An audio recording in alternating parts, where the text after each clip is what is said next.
झालेली आहे। रेकॉर्ड तुटतील अशा पद्धतीचे निकाल आज या ठिकाणी लागलेले आहे। सबका साथ, सबका विकास, सबका विश्वास या विचारांवर विश्वास ठेवून या ठिकाणी मोदींच्या नेतृत्वावर शिक्कामोर्तब झालेला आहे। महाराष्ट्राचे रेकॉर्ड तुटेल असं रेकॉर्ड बिहारने यावेळी तोडलेलं आहे आणि म्हणून जनतेने आता दाखवून दिलेलं आहे। जे सगळे बोल एवढे आहेत, वारंवार त्या ठिकाणी कुठे मतपेट्या बदलवल्या, कुठे त्या मतपेट्यांमध्ये फॉल्ट आहे, कोणी म्हणतं कागदावर मतदान करा, कोणी म्हणतं मतदाता यार खराब आहेत, चुकीचे आहेत, अशा पद्धतीने जे वल्गना करतायत त्यांना चांगली चपराक जनतेने मतदारांनी बिहारच्या या ठिकाणी दिलेली आहे। बिहारमध्ये नितीश कुमार यांच्या नेतृत्वात तुम्ही निवडणुका लढलात, पण आता तुम्ही असं म्हणालात की आम्ही मुख्यमंत्री पदाचा चेहरा प्रोजेक्ट केला नाही, पण आता नेमकी काय स्थिती असेल? मुख्यमंत्री पदावर भाजपचा दावा असेल का? कारण बिहारमध्ये क्रमांक 1 चा पक्ष म्हणून भाजप उदयास आलेला आहे।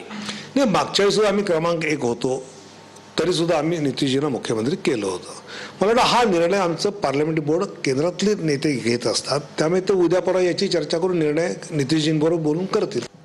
मला वाटतं सगळ्यात पहिली प्रतिक्रिया माझी जर काही असेल तर माननीय पंतप्रधान मोदीजींनी जो ज्ञान म्हणजे गरीब, युवा, अन्नदाता म्हणजे शेतकरी आणि नारी म्हणजे महिला या 4 घटकांच्या विकासाचं राजकारण जे गेले 10 वर्ष केलं, खऱ्या अर्थाने या घटकाला विकसित करण्याचे जे प्रयत्न त्याने केले त्याचं आज फळ बिहारमध्ये दिसतंय की बिहारच्या जनतेने जातीच्या वर जाऊन अशा पद्धतीचं मतदान करताना पाहिलं। कारण जवळजवळ 30 विधानसभा अशा आहेत की ज्या तथाकथित मुस्लिम यादव बहुल आहेत, जिथे एनडीएला मतच मिळणार नाही असं लोक म्हणत होती, तिथेही जागा जिंकल्या।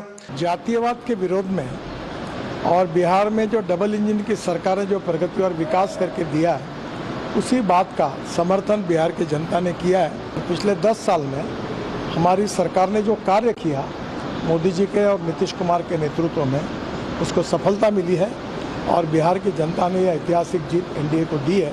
मैं बिहार की जनता का बहुत बहुत अभिनंदन करता हूँ, शुभकामनाएं देता हूँ और ये जीत बिहार को एक विकसनशील राज्य में निश्चित रूप से बना के रहेगी, इसी बात का विश्वास व्यक्त करता हूँ। फिर से एक बार बिहार की जनता को बहुत बहुत धन्यवाद और उनका अभिनंदन। तर काँग्रेसने दुकान बंद करावं, आता काय राहिलं नाहीये।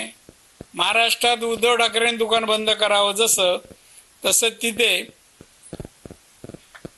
काँग्रेसने आता बंद काय 7 म्हणजे काय? आणि त्यामुळे हे आमचे विरोधक जे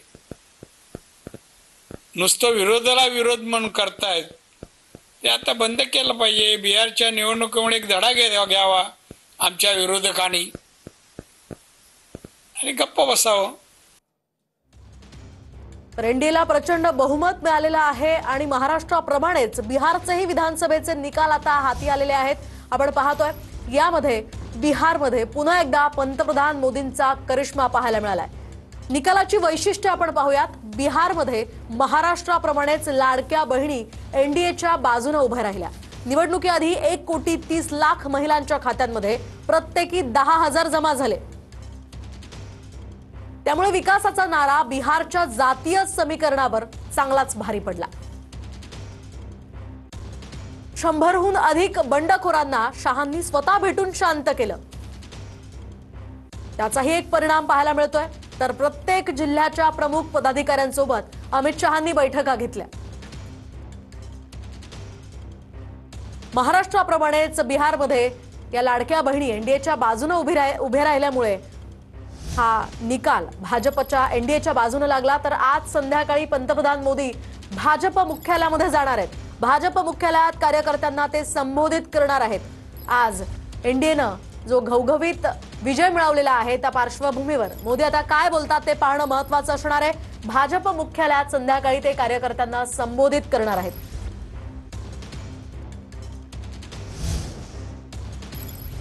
तर बिहारच्या मुख्यमंत्री पदावर जेडीयूने दावा केलाय। नितीश कुमार मुख्यमंत्री होते आणि राहणार असं जेडीयूने म्हटलंय। त्यामुळे आता बिहारमध्ये मुख्यमंत्रीपदी कोण विराजमान होतं ते पाहणं अतिशय औत्सुक्याचं आहे। न भूतो न भविष्यती असं म्हणत जेडीयूने हे ट्विट केलेलं आहे आणि नितीश कुमार मुख्यमंत्री होते आणि राहणार असं म्हणत जेडीयूने मुख्यमंत्री पदावर दावा केलेला आहे. तर बिहारमध्ये अगदी महाराष्ट्र पॅटर्न आहे. संजय राऊतांनी हे ट्विट केलंय. जी आघाडी सत्तेवर येणार त्यांना 50च्या आत संपवलं असा निशाणा राऊतांनी साधलाय. निवडणूक आयोग आणि भाजप राष्ट्रीय कार्य करतंय असाही टोला राऊतांनी लगावलाय. बिहारच्या निकालानं धक्का बसण्याची गरज नाही असं म्हणत संजय राऊतांनी हा निशाणा साधलाय.